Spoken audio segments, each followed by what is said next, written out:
whose features and personal essays have been published in Time, Smithsonian, Condé Nast Traveler, and the Virginia Quarterly Review, where she is a contributing editor. She's also the author of The Other Side of Paradise, Life in New Cuba. She's a daughter of a former Pan Am executive and grew up in a Pan Am family. Her new book, I'm going to show it to you again because it's so beautiful, Come Fly the World, was just published on March 2nd. It's already a #1 bestseller on Amazon. The reviews are terrific. Congrats, Julia. Thank you so much. Thank you so much for having me. It's so nice to see all of you virtually. Carol, your hat is amazing. And I'm so pleased that it's been one of the most fun things about doing the promotion for this book and, having these virtual events has been seeing the amount of former flight crews from tons of different airlines, but especially from Pan Am, who've been, showing up in force. And it's just, it's really fun. And it's been really interesting to watch many of the people that I know, people who are, coming to these events because they know me personally, they're my generation, and they're watching these chats. They're watching everyone, talk to each other in these chats, and everyone's trading stories and anecdotes, and everyone is getting, the people that I know from my generation are getting infected with the same kind of enthusiasm and, reverence for the breadth of experience that these flight crews have. So that's been really fun to not just, that they're not just reading about these experiences in the book, but it's a more dynamic experience of them as they're watching the chats unfold. So thank you all for coming. A very long-winded way of saying thanks for coming and share your stories, both in the chat and on the Come Fly the World website has a feature now that will invite you guys to share your stories in that way too. And I want to get back to that infectious excitement too, because I definitely feel it. I definitely feel it just from reading the book and from just like talking to people who have had that experience. It's quite amazing. And there's a perception versus reality that's just quite amazing too. But let's start at the beginning, if you don't mind. Can you start with an overview of what inspired you? How did you choose the women of Pan Am? And it's Women's History Month. So yes, it's a great time to talk about this and read this book and bring this to light. Yeah, for sure. So as you mentioned, I grew up in a Pan Am family. My dad worked for Pan Am. So I grew up traveling a lot, and the airline was very present in our lives. My mom was completely just determined to eke every possible benefit that she could. So she took me and my sister pretty much everywhere. And she credits the flight attendants in the 80s with really enabling her travel. So, but set that to the side. I really didn't think that much about Pan Am until I was in my early 30s and I was living in New York, and I was writing a lot for different travel publications. I had just finished my book about Cuba. It was about to come out, and I was kind of thinking about what I wanted to do next. And I saw that the Pan Am Historical Foundation was going to host an event at the TWA terminal, because as Pan Amers will know, the Pan Am terminal had been torn down at JFK, but the TWA terminal was still standing. So I went to this event. I just wanted to tour the building. I'd always wanted to go there, and it was closed to the public back then. Now it's a hotel, but back then it was just invite only. So I went to the event, and I found myself talking to these two former stewardesses. They told me they were stewardesses, not flight attendants. And they were magnetic. They were just so interesting. They were funny and smart. And they talked about, what I was most impressed by was the breadth of their knowledge of geopolitics of the era. They were so smart. They were really analytical, but also extroverted. They were, again, social and funny, but but also really bright and really engaged. And they weren't just only sophisticated, shall we say. And I wanted to know everything about them. I wanted to know how they'd gotten to be that way, and what kind of lives they'd lived to get them there. So what came next? How did you, so the book, everybody, is the story of 5 women that she actually in-depth interviewed for a long time, because you have all these intimate details. And then wrapped around that is the history of the era, because it seems like you can't tell one story without the other. You need to have the history to tell the story. How did you from there find these women? Carol mentioned World Wings. World Wings International is an amazing resource. It's the Pan Am alumni group. And the women of World Wings, because they're mostly women. There are a number of men in the organization also, but a lot of women tend to hang out. They host, World Wings hosts a convention every year, and it happens all over the world. And these women travel to it, and they spend so much. They still travel together, which I found amazing. These groups of women who'd flown together in their 20s, flying together in their 70s. It's beautiful. But anyway, I basically started crashing parties. I started going to luncheons and going to these conventions and meeting people, and people would tell me, that I had to talk to this person because she had an amazing story about that, and they would just connect me one to the next, and that's how I found the women who wound up being the primary interview subjects of the book. And you're totally right. It was I talked to them a lot. We spent a lot of time together. I visited each of them in their homes. They shared their letters. Here are some letters from Karen Walker Ryan that she sent home in 1965. And they shared I mentioned their scrapbooks. So I have their photos from the era, which was wonderful.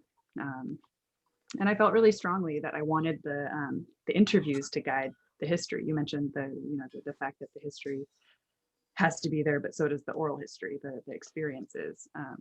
I felt really very much that the experiences should guide the historical research. So what I would do was I would interview the main subjects, spend a lot of time with them, and then I would go to the newspapers from the era and go to the archives. The Pan Am archives are in Miami, and I would do the research around what they'd told me, and then I would go back to them and say, okay, so you told me this.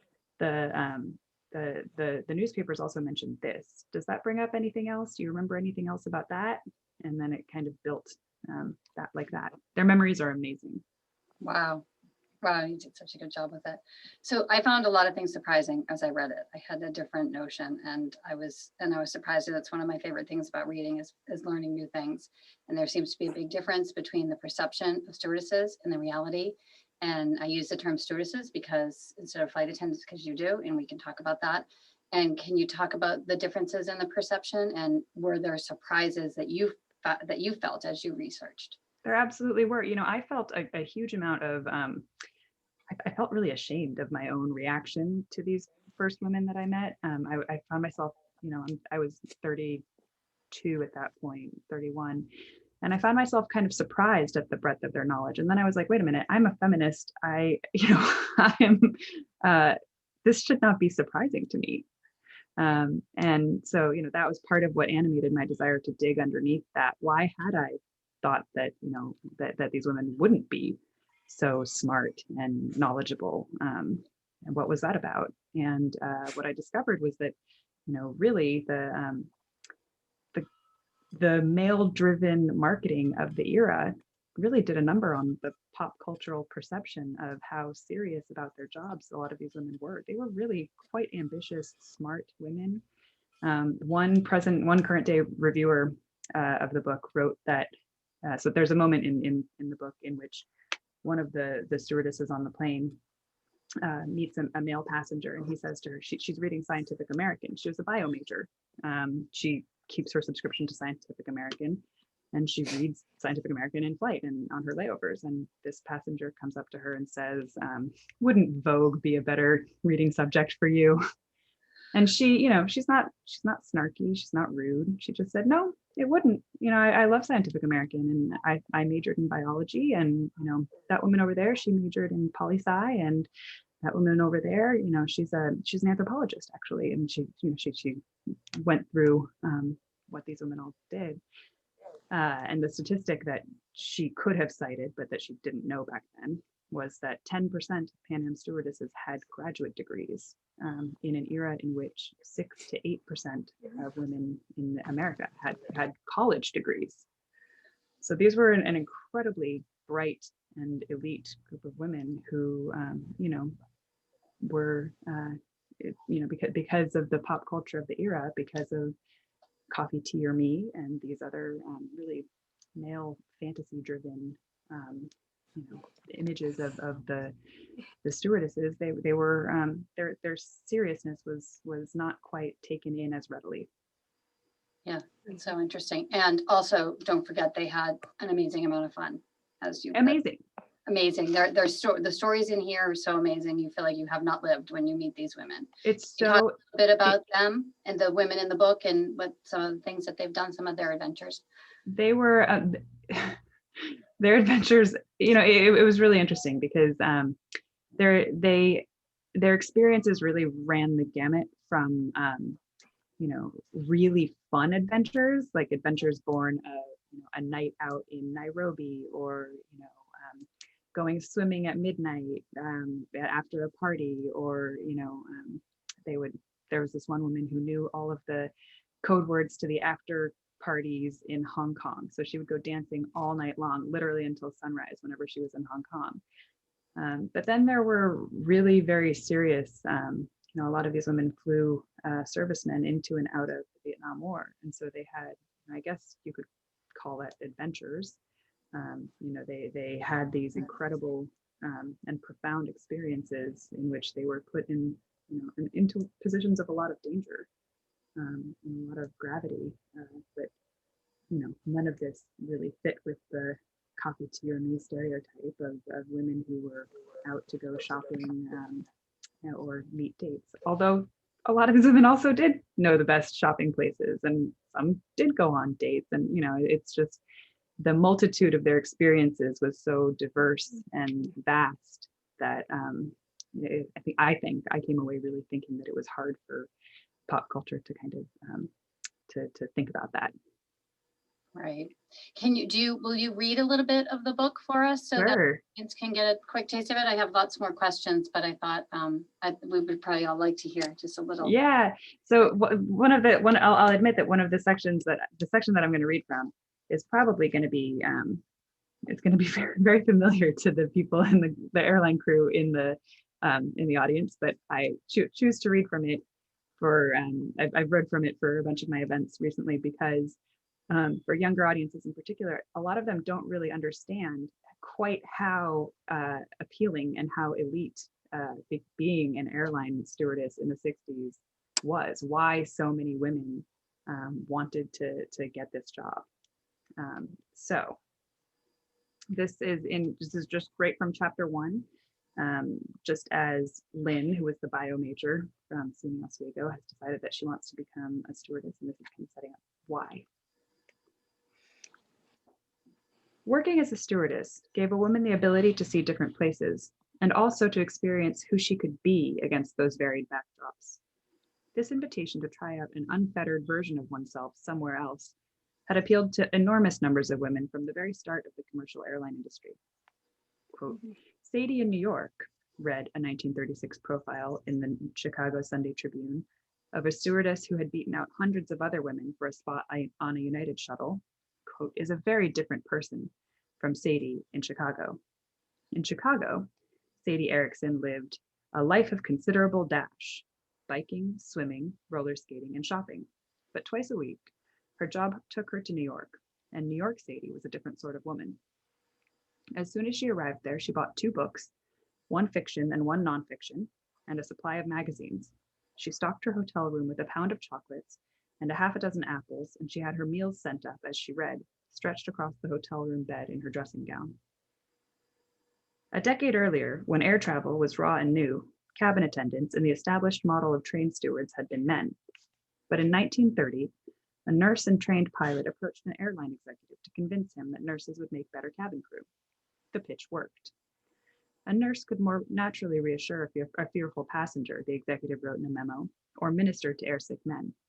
The passengers relax, reported an Atlantic Monthly writer. If a mere girl isn't worried, why should they be?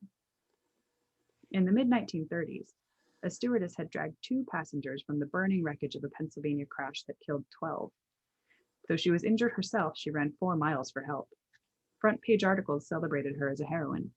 Profiles of other women in their crews, friendships, and habits appeared across newspapers and magazines. Air hostess finds life adventurous, read one front-page headline in the New York Times. Indeed, Sadie Erickson was a model of the duality expected of the stewardess. She had social skills and self-determination, glamour, and grit. The petite blonde looked, quote, like a captivating French doll, and was almost magically endowed by looks, temperament, and education to be outstanding in a profession that required poise and fearless capacity for action and grim courage. The next 2 decades consolidated the view of the job as women's work. During the Second World War, women took cabin positions across airlines as men served in the military. Passengers began to favor air travel over ocean or rail in the post-war 1950s, due in part to technological advances, such as a jet plane that sliced a trip across the Atlantic down to 6 or 10 hours, depending on whether there were tail or headwinds. Airlines competed for passengers by touting technological innovations, but only so many customizations to the new jet plane existed. Prices were stabilized by the government at $400 or $500 to cross the Atlantic, so flying was too expensive to be a regular undertaking for anyone but the rich. Each airline tried to convince customers that it had the highest level of luxury and service, and the women, who served a predominantly male clientele, became a particular selling point. And there are a couple of paragraphs about that glamour, and we return to the women. In the United States, the cabin of an international airplane was a sought-after workplace for young, unmarried, mostly white women. Airlines in the early 1960s hired only 3 to 5% of applicants. Base pay was commensurate with other acceptably feminine roles: nurse, teacher, librarian, secretary. Perks included insurance, free air travel, paid vacation, and stipends on layovers. Layovers in themselves were extraordinary. A decade earlier, solitary international travel was rarely undertaken by a woman who could not leverage high social status to excuse her lack of a chaperone, and most women had married long before their mid-20s. In the 1950s, only a third of American women were still single at age 24. Some years, more teenage girls walked down the aisle than attended the prom. The women applying for stewardess positions in the 1960s had, in the 1950s, been forbidden to wear pants in high school, and sometimes even in college. Now, during layovers, a stewardess could pull off the skirt of her uniform, put on slacks, and, chaperone-free, sashay around the museums of the 16th arrondissement. She could wear jeans and wander through Mexican markets. Flight routes, experience, and expertise varied by airline, but having a job on any plane was a reason for a woman to roam. What was revolutionary was the lack of should in this job, the plenitude of could.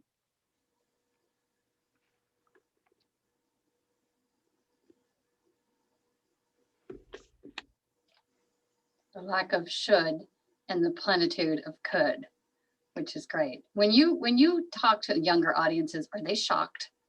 Are they Completely shocked about the glamour of air travel, that's gone and never coming back, and the way women were, a mere girl can do it, kind of thing.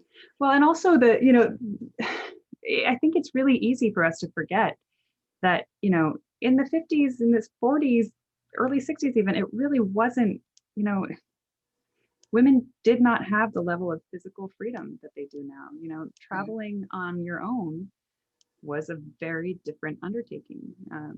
And to a large extent, women, especially in the 60s and 70s, what I heard from my interview subjects was that they were aware that they could have gone to get a graduate degree or pursue a different professional path, but they did feel a huge amount of pressure to conform to these feminine expectations. And so stewardessing was kind of a middle ground for them. They were able to be really adventurous and these women that I was interviewing, their uniting characteristic is just curiosity. They are all very curious women who really want to know about a lot of different things. And so they could indulge that in a way that, being a secretary wouldn't have probably wouldn't have made as easy. So they could travel around the world. Okay. So an important part of the book that I want to talk about deals with all of the restrictions. Though there was the height, the weight, but mostly the restriction of having to leave once you were married. That was early on in the book. And that changed. And that led to what we know today as the women's movement or the women's movement to come. Can you talk about that whole track? That was another really surprising element of these women's experiences. I think a lot of present day feminists don't understand that early labor law around gender discrimination, that the lawsuits that stewardesses brought against the airlines, which required them to, a lot has been made of the physical requirements that they had to be a certain height, a certain weight, they had to be quite pretty. And most importantly, a lot of the women really didn't have that much of an issue with that aspect of the requirements, which is what women today take umbrage with. But the really galling part was that they had to quit when they got married or when they turned 35. And on Pan Am, I've been told that they didn't really enforce that very much. That as long as you were performing your job well, you weren't gonna get the boot. But it meant no job security. If you can't get married, then you can't extend benefits to a spouse. So the women, a number of women in the 60s, really pioneering women, were very determined to keep their jobs, and so they brought lawsuits against the different airlines that were, adhering to these rules, implementing these rules, and they won. And those lawsuits that were among the very first to start to dismantle what we now call gender discrimination in the workplace. So they really set the precedent on a legal level for a lot of the lawsuits that wound up following, and that really established my right to work. It's incredible that, as you started to say, that there's modern day feminists don't really credit the stewardesses of the 60s, which is so. I'm so glad you wrote this book. It's such an important thing to know. I think it is, in part because I think a lot of forward momentum, Right. it gets disturbed by not understanding Right. the battles that have already been fought and won. Right. And giving credit where credit is due. We don't have to reinvent the wheel. We can build on what's been done before. Right. So, better to learn from each other. Another major theme in this book that it just compelled me throughout the whole book, is the Vietnam War. So I never knew that. I mean, I know people on this call were ferried to Vietnam on Pan Am. I didn't know that. But the way you write it, they're ferrying people over to Vietnam at the beginning of the war. They're doing the mid R&R flights in the middle of the war, and then coming home. Mm-hmm. The chills, like it just portrayed what had happened to the entire country, I think. And can you talk about that? And then Saigon. It was shocking to me, honestly, the positions. And I don't know why. Again, I don't know why I was surprised. When you think about, of course, the servicemen are going to be taken out. We don't have a nationalized airline. Other countries have what's called a flag carrier, which is an airline that's associated with the government. And we don't have that. So civilian airlines have a standing agreement with the U.S. government that they will, that they'll contract out their services in the case of needing to ferry troops across large distances. So of course, if that's the case, the people that are going to be serving those flights in the 60s and 70s are going to be women. And to a person, these flights were really impactful on the people that I spoke with. They were put in positions of real danger. I've talked to women who came under fire on the ground in either Saigon or Cam Ranh Bay or Da Nang, and who their experiences with the soldiers who were really frightened heading into war, and then suffering from what we now call PTSD, departing. It really impacted them. So it was a shocking element of the story that I had not foreseen. And then the women in the book sort of all meet up towards the end for Operation Baby Lift. Yeah, so that was another, I initially had spoken with two women who had been on this flight, and I was really struck by the degree to which I was incredibly struck by and really affected by the fact that they had said yes to perform this mission. That they didn't. Operation Baby Lift is an incredibly complex event in American history. It really did not go very well in the end for a lot of different reasons, and it was a really, it's an incredibly complicated moment in history. It's not a simple thing.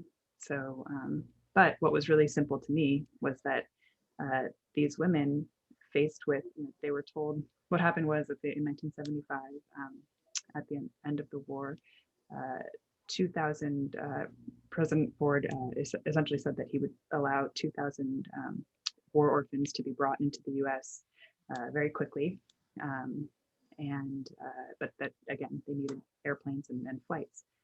And first he sent out a US Air Force plane, an Army plane, which was the first flight of Operation Baby Lift. That plane crashed. Half of the people on board died. And a Connecticut businessman chartered a Pan Am flight to go in and bring the survivors from that crash and as many children as they could fit on the plane out.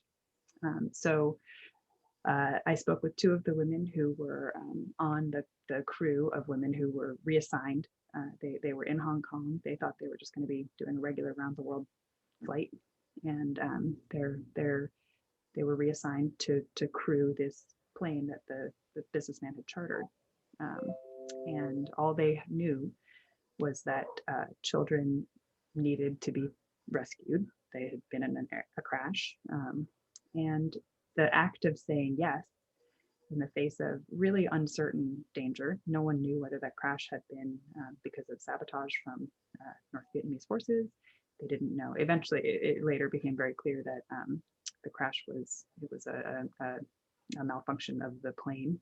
The airplane had been known to have this malfunction in the past, which is really a tragedy. But that impulse, just the act of saying yes, I thought was an incredibly pure impulse.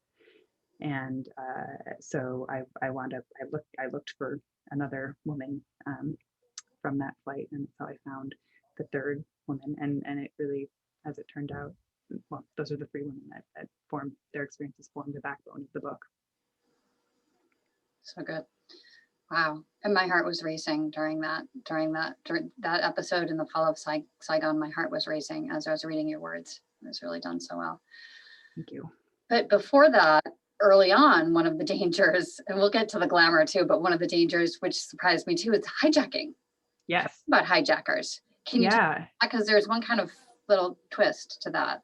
The hijackings in the late 60s and early 70s, it's almost incomprehensible to us today that they were kind of a novelty back then. This was before they had proven fatal at all.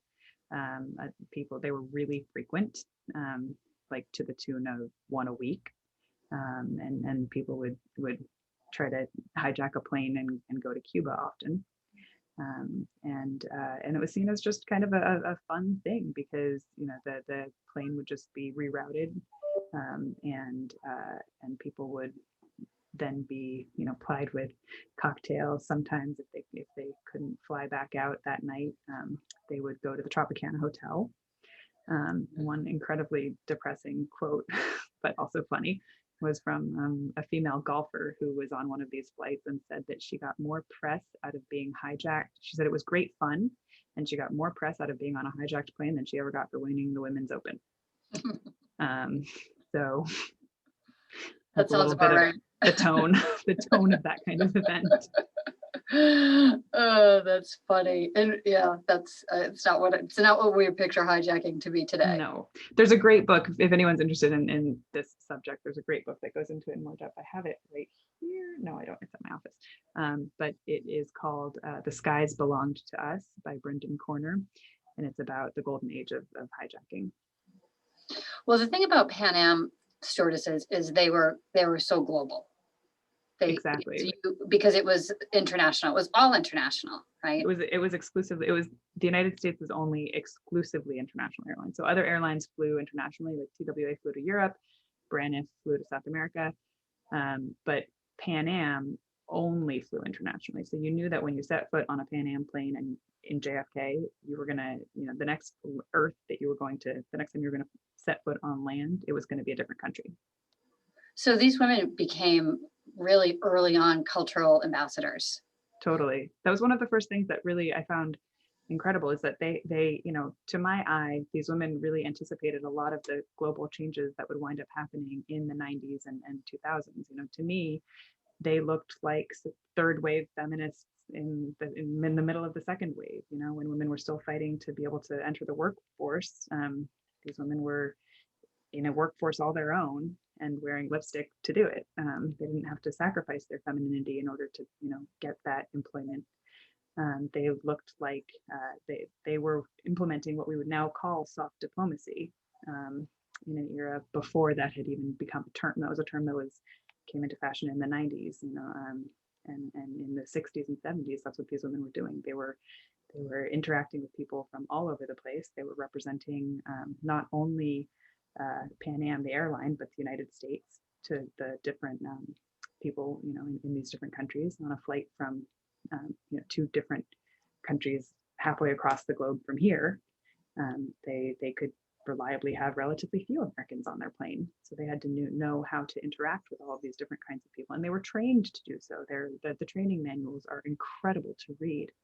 They cover such a breadth of both cultural information, but also they were taught about flight mechanics and the physics of airline flight, as well as, things that we would associate with that era. So like how to prepare the right, what ingredients to put into a highball as you're serving someone a cocktail, what order they should go in, and how to do it perfectly. That's all in the guidebooks. It's all in the, yeah, for sure. Absolutely. But what I found fascinating was just the total, the dissonance between, the highball preparation, but then also the mechanics of flight, like how the physics of it works.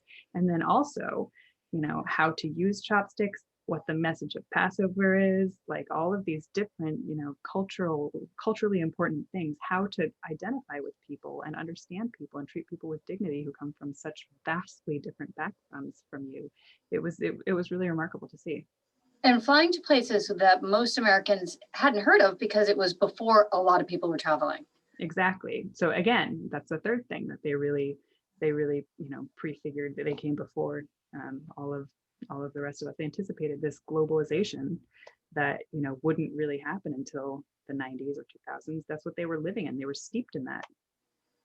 Can we talk about the glamour of the travel? Like, since we're all nostalgic for that. I think most people will remember how we would get dressed up to travel. We had good meals. Can we talk about how that all was then? Yeah, I mean, it was, so there's this, again, the paragraph that I didn't read from that section, but I've got some of that right here. On Continental, passengers would walk to the plane across a gold carpet that they rolled out on the tarmac. On TWA, Sky Chief service included breakfast in bed. Pan Am gave women orchids and perfume and men cigars after a 7-course meal. So, and that's not even, the glamour of that era was, it was a construction. It was made to make you feel important, and it was 360 degrees. I mentioned this flight terminal. The TWA flight terminal was designed by Eero Saarinen, who was the pioneer of 1950s modernism. He's incredible. They invested huge amounts of money in image, in the architecture and the design. The stewardess uniforms were designed by Pucci, Valentino. On Air France, they were Christian Dior. On Pan Am, they were Don Loper and Edith Head. Like these were beautiful. You did a lot of research on the uniforms because there's a lot in there. That's how Carol had a bowler hat on, because you talk about when it switches over to the bowler hat. I really love the uniforms. Yeah. Who doesn't? It's fashion. Well, and it was so interesting because Pan Am used to actually host fashion shows, not just of uniforms. They would host these fashion shows where they were putting these women in these couture outfits and running them down a runway carrying a Pan Am bag, and that was it. Like, so the investment in the appearance, I found it really fascinating. And, it is depressing to think that investment in appearance really has stood in the way of a full comprehension of the substance of what was done. Right. And the fact that within those really beautifully cut suits were very smart, ambitious women, and that Right. their willingness to go along with these beauty norms, it doesn't diminish the reality of what they did. So Do you so Pan Am, you say, had sort of a little bit more conservative of uniforms, but other airlines were going for the short, the skimpy, the coffee tea and me look. they were going for really, like, I would call lewd. I would have been very embarrassed to wear some of the outfits that they were asking women to wear. And this is many years later. And some women really didn't, and more power to them if they felt good wearing the hot pants and the mini skirt, then cheers, whatever you want to wear, that's fantastic. But the expectation, there were very, very varied expectations of what stewardesses on different airlines were supposed to wear, what the uniforms looked like. And that ran from Pan Am, which was pretty conservative, mostly because they were flying internationally, and the sexual revolution had not was not being experienced in the same way all around the globe. So they had to kind of err on the side of conservative. Their skirts were just an inch above the knee, and they were still wearing kind of starched trim jackets. But on and you have Southwest, pictures of this on your website, right? I do, yeah, I have lots of pictures. I saw them. After reading this, you want to see it. Yeah. And on social media, I'm definitely I've started sharing like different. Oh yeah, can you talk about that, your website for a minute, because that'll be interesting to people here. Yes. So so one of the things that I noticed as I was starting to do these events is that the former flight crews are coming. I mentioned this at the beginning, and so I wanted to have a feature on. I now have a feature on the Come Fly the World website, inviting people to share their own stories. And it's been really interesting. I already heard from a woman who was the person in the Pan Am safety video from the 80s. So she wrote in to share her story. And then I heard from an airline, a stewardess from American Airlines, actually, who flew a lot of servicemen to Vietnam. And she had some incredible photos that she shared. So I'm going to be sharing all of these things bit by bit over the next couple of weeks and months. On my social media account. So if you have an amazing story, please write in. Okay, so we write into comeflytheworld.com, because I know a lot of people have amazing stories. I can see the chat is lighting up with all. Yeah. So we go to comeflytheworld.com and then click on share your story. And click share your stories. And just okay. And then to follow you on social media. I'm Julia C. Cooke on both Instagram and Twitter. Okay, so everybody get on that. Get your stories to Julia. Yeah. Can't get it online, give it to me and I'll get it online for you. Let's do this. I just saw a question in the chat that talked about, were there weight restrictions, so can you talk about that, how they used to weigh? Yeah, so there was a range of weights, but they were also expected to adhere to a weight that was determined by your height. So it was all proportionate. And they would go in for, I think I have it in the book, the actual number, but I think it's every 6 months they would have to go in for a weigh-in.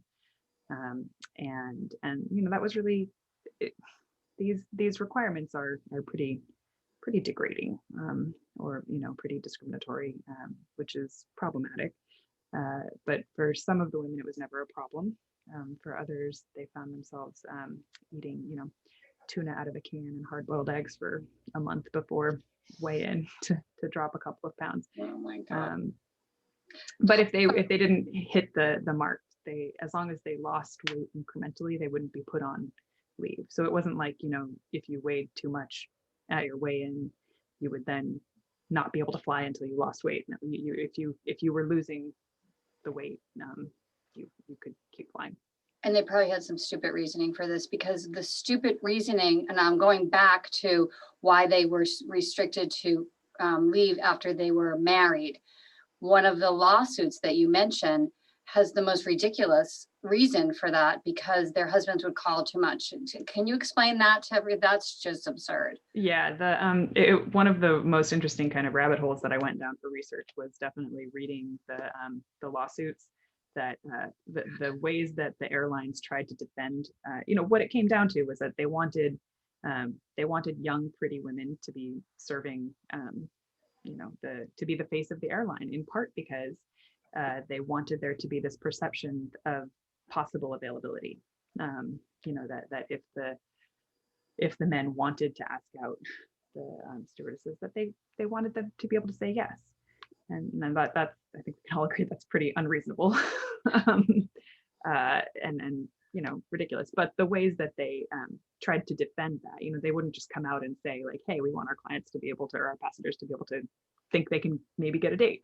No, what they said was that that they didn't want married women to be on the planes because the husbands would call too often, and it was too much switchboard.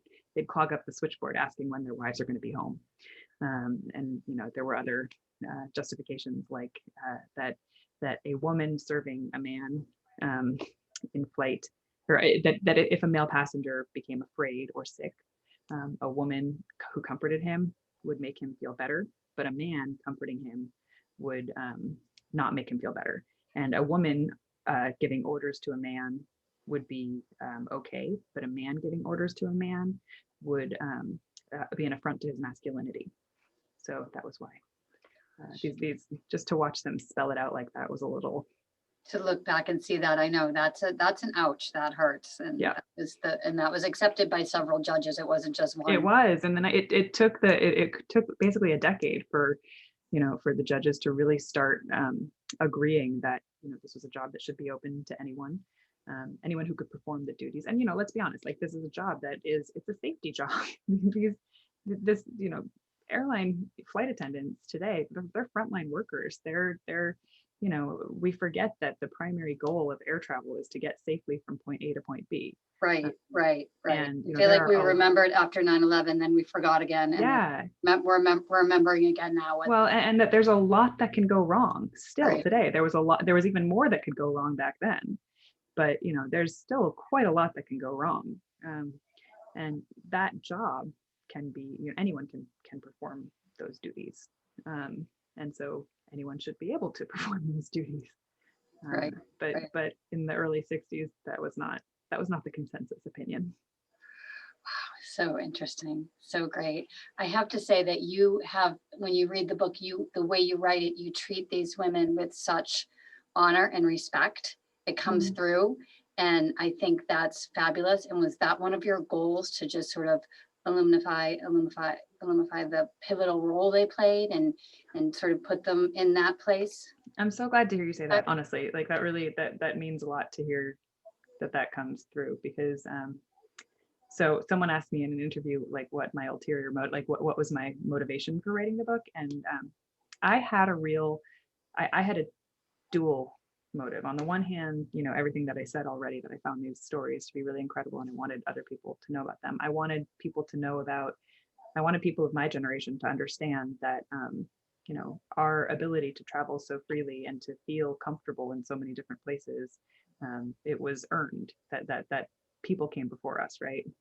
But on the other hand, my kind of more personal motive, I wanted to know how to age like them. They speak of their lives with such a degree of satisfaction. They have really remarkable friendships with each other, relationships that they've kept, so they've really cultivated. They're still so open to new experiences, which I find just really inspirational. And so that was, I didn't set out to write. I'm glad that you feel that level of, I love that you just said that at the Duxbury Senior Center. Hold on a minute. So, you want to learn how to age well, girl, you have to hang out with us, because all of these women you see here were all so friendships. You said something else really great. Open to new experiences. Those are keys that we talk about all the time here. And it's so great. And that's so funny, because I was going to ask you, you seem to have developed a friendship with these women. You know them so well, the women in the book. Do you? Yeah. Oh, and thank you for the epilogue. That was great. Oh, good. Yeah. Because you get to know them. I mean, you go through their breakups, like, you get to know them, and then the epilogue tells you where they are now, which is so satisfying. So thank you for that. But Okay. are you still friendly with them? What other Yeah. things did you learn from them?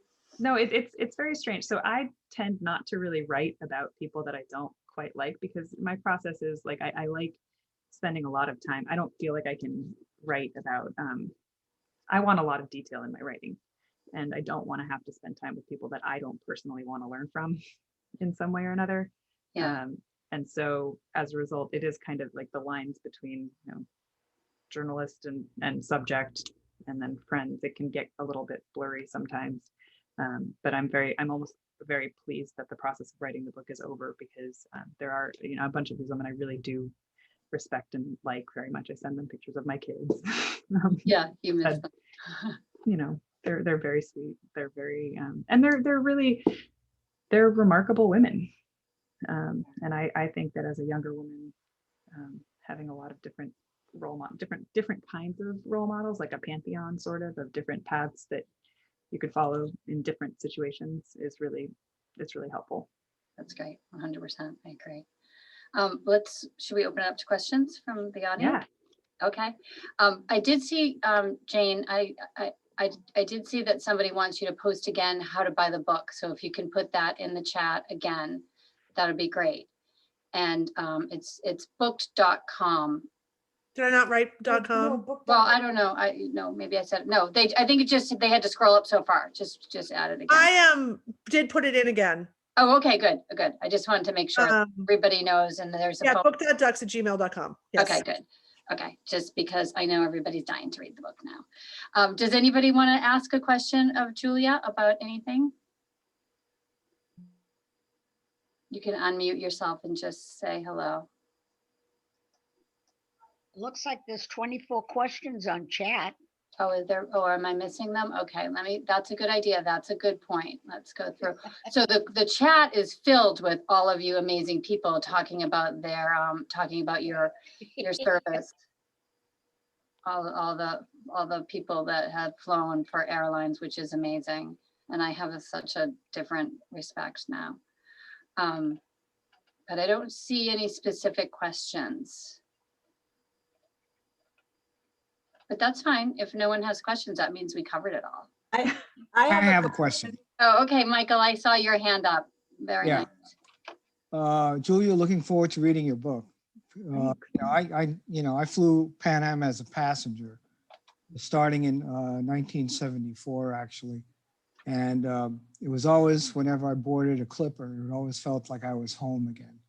So that was a nice experience. But the question I had is, when you recruit, or when Pan Am recruited their crew, did they were they only American nationals, or did they recruit international people? Mm-hmm. They recruited internationally. In fact, one of the women in one of the three main subjects of my book is Norwegian.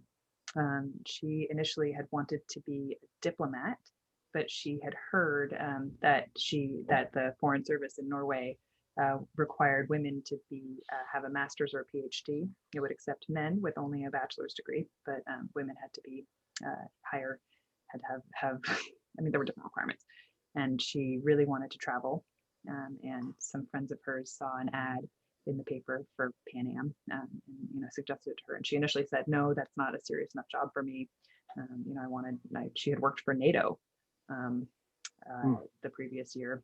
And she decided to fly, and fast forward 40 years, she was still flying. Wow. Interesting. Thank you. And so, did someone else say they had a question? Hi, Brooke. It's Alexis. Can you hear me? Oh, hi, Alexis. Yes, I can. Thank you. I'll find you and spotlight you. You have quite a story. Well, I have to say, I had no idea what to expect in this book. I love Booked for Lunch, and I read most of the things they recommend.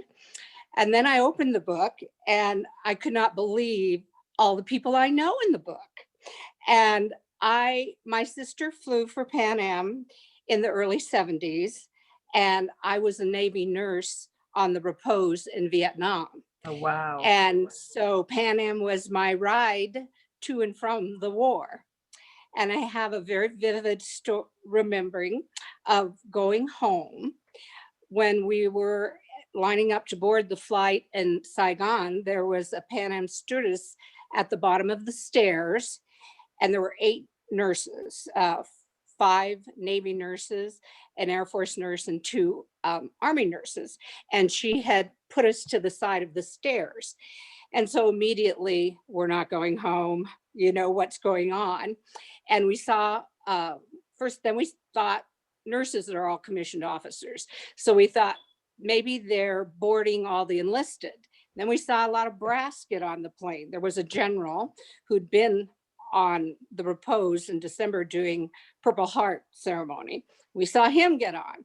And so when we finally got on, there was a standing ovation to the nurses because the stewardesses knew what was waiting for us in San Francisco. First leg was to Japan, and then there were huge protests in San Francisco. So one of the stewardesses said, "We don't have first class on these flights, but today we do." And they served us like we were in first class. And the general had asked one of the stewardesses for some stationery, and they gave their personal Pan Am stationery. And the general wrote a thank you note to each of us. And then there was tons of Marines, and they had colors for Marines because apparently they like to color on the flights, and they all made us cards. And then when my sister was flying in the early 70s and I was back home, she used to tease me and say, "Thousands of people want my job, and there's height and weight requirements, and your job nobody wants." and then she would tease me and show me pictures of her girdle. And my mother had pictures of us both in our uniforms. And my poor father, I'm one of 6 sisters, and my poor father had 2 daughters in the war.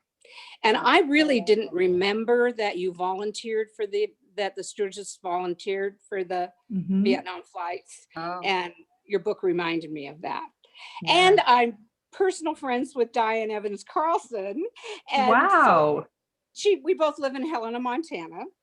And I know you interviewed her. Yep. And Diane is the sole founder of Vietnam Women's Memorial. And I think in the initial, when they were trying to get it, everybody thought it was just for nurses, but it was for all the many, many women who served in so many different ways in Vietnam. And, so I'm flipping through the book, and Tori went to school with our cousins in Norway. And of course, Karen is in Missoula, outside of Missoula. Yep. I mean, it just was, I kept reading, "Are you looking in my life?" And our mayor is from Liberia, and his father was on the flight you described that was raided. So then I was getting spooked. So I said, That's I'm crazy. I'm not. That's crazy. Oh, that's awesome. So it was a real page turner for me. I was kind of towards the end, oh gosh, well, who's next? Yeah. But so, and then I have to tell you a quick funny story where my husband was a Navy fighter pilot before he retired, and they belonged to a group called the Eagles. And so all of us wives had them taking pictures with the book that says, "Come fly with me," with a woman on the front, but they can't put it down, especially when you get to the Vietnam part. They don't want to admit it, but they can't, they're turning the pages and reading too. So I've really enjoyed your book. Thank you. I'm so glad. Story. Awesome. Hey, Julia, can we just take a couple of minutes to just shout out to the women who, we saw Carol's uniform, but there's a couple of other people that have their hats on, and Please. Mary Lou, I can see that you have something in the background. Can I spotlight you? Yeah, wait, I don't know. Yeah, okay. There's Mary Lou. So what's going on there, Mary Lou? Oh, you're on. Okay, there we go. Yeah. Well, this is when I flew. This was, I believe, in Frankfurt, getting off the crew bus. This would be back. I flew from 1962 to 64 from out of New York as far as Hong Kong. And so we had wonderful 14-day trips where we would lay over in London and then perhaps Istanbul, Bangkok, Hong Kong, on the way back, Beirut, which was my favorite stop. Everyone loved and, Beirut.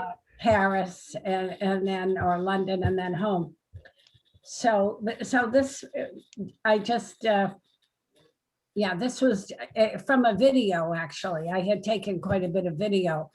That was also featured in a documentary called I Was a Jet Set Stewardess, which was on the Smithsonian Channel that ran for about 3 years. They used a lot of my footage.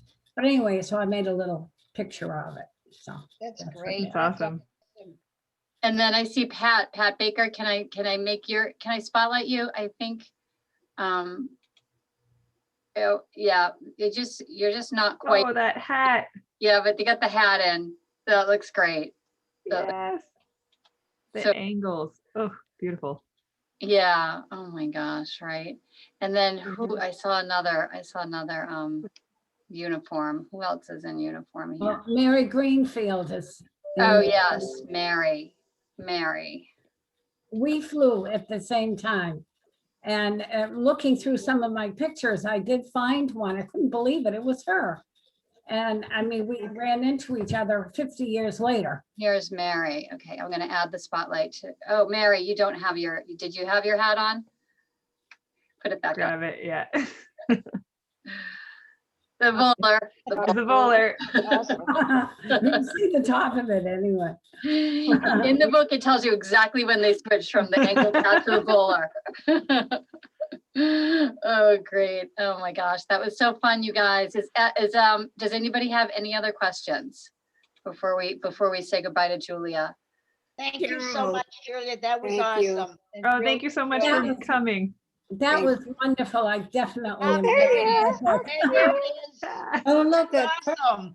Brooke. Look what you did. I have a quick question for Julia. This is Ben.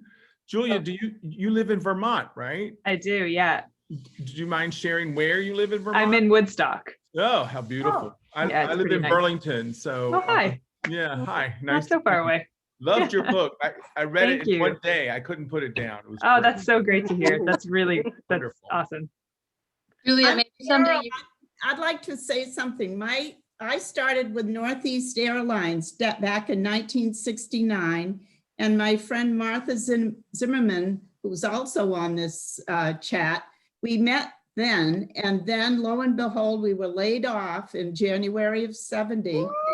And we stopped interviewing with Pan Am and going through training in the spring of 70 down in Miami.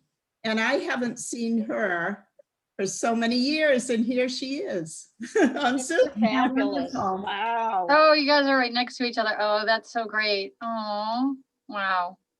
That's fabulous. And we both met our husbands while flying on the plane. So Ah, nice. Yeah. Ah, And I met my husband in Beirut on a layover.